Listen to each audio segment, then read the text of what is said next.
साडीमध्ये जर स्लिम दिसायचं असेल तर अशाच पद्धतीनं नेसा साडी. साडीचा एक कोपरा अशा पद्धतीनं व्यवस्थित खोचून घ्यायचा. त्याच्यानंतर साडी अशी व्यवस्थित फिरवून घ्यायची आणि आता आपल्याला साडीची हाईट व्यवस्थित बघून पुढच्या बाजूनही व्यवस्थित आतमध्ये साडी खोचून घ्यायची की त्याचे काठ दुमडले गेले नाही पाहिजेत. असं स्ट्रेट व्यवस्थित फिनिशिंग आलं पाहिजे अशा पद्धतीनं साडी खोचून घ्यायची.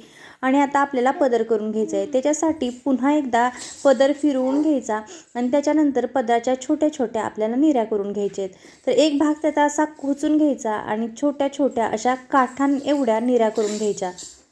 जेवढा पदर छोटा तेवढी साडी खूप छान दिसते. त्याच्या खालच्या भागाला असं पिनेने सिक्युअर करून घ्यायचं आणि जेवढा तुम्हाला साडीचा पदर लागणार आहे तर तिथंपर्यंत पकडून अशा छोट्या छोट्या पुन्हा एकदा प्लेट्स आपल्याला करून घ्यायचे आहेत. तुम्हाला असं करणं जर अवघड जात असेल तर थोड्या थोड्या अंतरावरती तुम्ही चिमटे लावले किंवा पिना लावल्या तरीही चालू शकतं. अशा पद्धतीनं पिना करून घ्यायच्या आणि त्याच्यानंतर वरती अशी एक पिन लावून त्याला व्यवस्थित सेट करून घ्यायचं.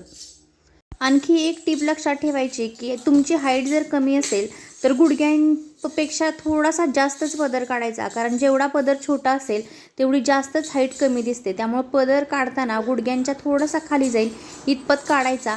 त्याच्यानंतर खांद्याच्या थोडंसं पाठीमागच्या बाजूला, अगदी खांद्यावर ही पिन लावायची नाही कारण त्याच्यानंतर पाठीमागचा पदर पुढे येऊ शकतो. त्यामुळे व्हिडिओत दाखवले अशा पद्धतीनं खांद्याच्या थोडंसं बॅक साईडला एक पिन लावून घ्यायची आणि त्याच्यानंतर जो आपल्या छातीवरचा भाग आहे तर तो व्यवस्थित असा सेट करून घ्यायचा. जो वरचा काठ आहे तो व्यवस्थित फिरवून घ्यायचा आणि त्याच्यानंतर आपल्याला निऱ्या करून घ्यायचे. तर निऱ्या करून घेताना तो काठ व्यवस्थित दिसला गेला पाहिजे. त्याच्यासाठी काठ फिरवून घेताना एकदम प्रेस करून घ्यायचा आणि बेंबीच्या बरोबर खालीपर्यंत स्ट्रेट पकडायचा आणि व्हिडिओत दाखवले असा छोटासा रोल करायचा आणि तो खोचून घ्यायचा. म्हणजे अशा साईडच्या प्लेट्स ही खूप छान पडतात. तुम्हाला पिन लावायची असेल तर तुम्ही लावू शकता, पण अशा पद्धतीने जर तुम्ही केलं तर साईडच्या प्लेट्स अगदी व्यवस्थित पडतात. त्याच्यानंतर आपल्याला निऱ्या करून घ्यायच्या आहेत.